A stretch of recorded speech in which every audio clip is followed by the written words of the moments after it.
કેટલું? આજે 26 જાન્યુઆરી પ્રજાસત્તાક દિન છે. પ્રજાસત્તાક દિન એટલે સ્વતંત્રતા. સ્વતંત્રતા આ ભારત દેશમાં એક સમય એવો હતો કે સોનાની ચીડિયા કહેવાતો.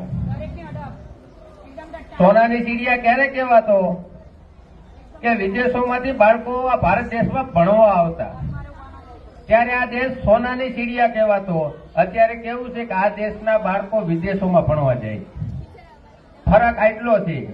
આ અત્યારે તમે જે પાઠ્ય પુસ્તકમાં ભણવા જાવ છો ને, તો એમાં લખ્યું છે મૂળમાં હું ભારતીય છું, હું ભારતીય છું.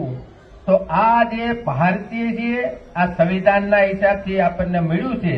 તો આ બાળકો પાસે હું એવી અપેક્ષા રાખું છું કે આ દેશ અત્યારે સોનાની ચીડિયા નથી કહેવાતો. એનું કારણ એટલું જ છે અંધશ્રદ્ધા, કુરિવાજો આ બાળકોમાં વચ્ચે નહીં. આ બાળકો ભણે છે ને એવું કહેવા માંગુ છું કે આઈપીએસ અધિકારીઓ બનો, કલેક્ટરો બનો, મામલતદારો બનો, નોકરિયાત બનો, કુવ્યસનમાં કોઈ જતા નહીં. જો આ સોનાની ચીડિયા દેશ બનાવવો હોય તો કોઈ કુવ્યસનમાં નહીં જતા, અંધશ્રદ્ધામાં નહીં જતા, તર્કવાદી બનજો ને ભણીજો, કાંઈક ને કાંઈક ડિગ્રી મેળવજો.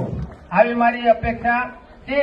આ બંધારણ ડોક્ટર BR આંબેડકર સાહેબે આ ભારત દેશ ચલાવવા માટે જે બંધારણ આપ્યું ને, એમને એક સંસ્થા પણ આપીને ગયા છે, સમતા સૈનિક દળ, જે આખા ભારતમાં ચાલે છે.